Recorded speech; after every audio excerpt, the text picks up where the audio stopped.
நித்யானந்தம். அனைவருக்கும் காலை வணக்கம்.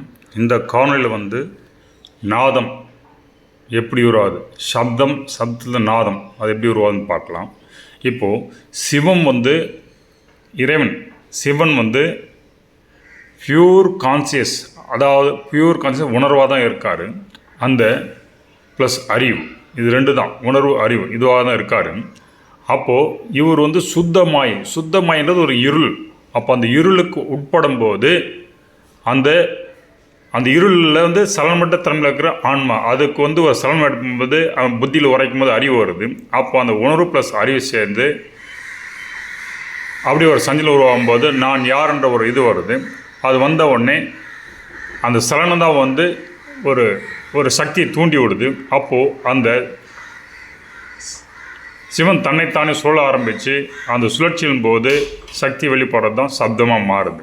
அப்போது இந்த சப்தம் வர்றதுக்கே சிவம் ப்ளஸ் சக்தி ரெண்டுமே உள்ளுக்குள்ளே பிரிக்கப்படியாத நிலையில் இருந்து ஒன்றுக்கும் இணைந்த நிலையில் இருக்குது. அப்போது அந்த சக்தியின் இயக்கம் கூட அந்த சிவம் வெடித்து சிதறி அதுலேருந்து சப்தம் வருது. அப்போது இறைவன் சிவன் பியூர் கான்சியஸாக இருக்கார். அவர் இருளோட மாயக்கு உட்படும் போது சிவமாக மாறுறாரு. அந்த சிவத்தோட அந்த சலனம் ஏற்பட்ட சக்தியை சேர்ந்துக்கும் போது அவர் சிவசக்தி, அதை பரம் அந்த நிலை அடையுது. அந்த பரம் அந்த சக்தி கூடி என்பது வெடித்து சிதறது. அப்போ வெடித்து சிதறும் போது சப்தம் வருது. இந்த சப்தத்தில் இருந்து அந்த உலகம் உருவாகுது அப்படின்றது தான் நம்ம அது பார்க்க போகிறோம். அப்போது இந்த சப்தம் ஓம், அது எப்படி ஓம் உருவாயிற்று அப்படின்றத அந்த பிரணம் உருவாயிற்று அப்படின்னு பார்க்கலாம். அப்போ இப்படி வெடித்து சிதறும்போது இந்த அதிர்வலைகள் ஏற்படுறதுல சவுண்டு வருது. இந்த சவுண்டு ரா சவுண்டு. இதே ஒரு ஆர்டராக ஒரு உணர்வுக்கு உட்பட்டு செயல்படும் போது அந்த சவுண்டு ஒரு உணர்வுக்கு உட்பட்டு செயல்படும் போது நாதமாக மாறுது. அப்போது அந்த நாதம் தான் மந்திரம். அப்போ மந்திரன்றது ஒரு சப்தத்தில் நாதம் போடுறது அந்த நிலை. அதுக்கடுத்து இந்த மந்திரமே ரிப்பீட்டடாக ஒரு இதில் பண்ணும்போது கிரியேஷன் ஆஃப் பண்ணுவாங்க. அதுதான் நாத கலா. அப்போது இந்த நாதம் தான் எல்லாம் உருவாக்குறதுக்கு காரணமாக்குது.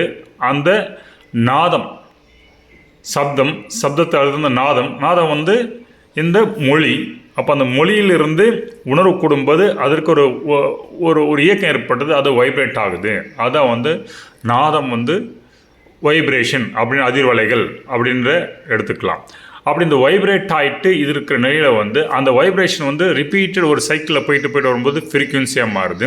அப்போ அந்த உணர்வு ப்ளஸ் சப்தம் ஒரு ஃப்ரீக்குவன்சியில் இயங்கும்போது மந்திரமாக மாறுது, ஒரு ஃப்ரீக்குவன்சி உருவாக்குது. அப்போது வெடிச்சு சிதறும்போது ஃபஸ்ட்டு இந்த ஆன்ற அகரம் தான் வெளிப்பட்டது. அப்புறம் ஊன்னு தொடர்ந்து அப்புறம் இம்மில் முடியும் போது ஆ ப்ளஸ் ஓ ப்ளஸ் இம் ஓம் அப்படின்னு உருவாயிற்று. இந்த ஓம்கார சப்தம் அந்த பிரணவ மந்திரம் உருவாயிற்று. அப்போது இந்த ஓம்ன்ற சப்தத்துக்குள்ளே ஆ ப்ளஸ் ஊ ப்ளஸ் இம் இது மூன்று சேர்த்து உரைக்கும் போது ஓம் என்று வெளிப்படும். அதான் ஓம்காரா பிரணவ மந்திரம் அப்படின்னு சொல்லிட்டு சைவ சித்தாந்தம் சொல்லியிருக்காங்க. அப்போ அந்த பிரணவ மந்திரம் எப்படி சொல்லிடுச்சு.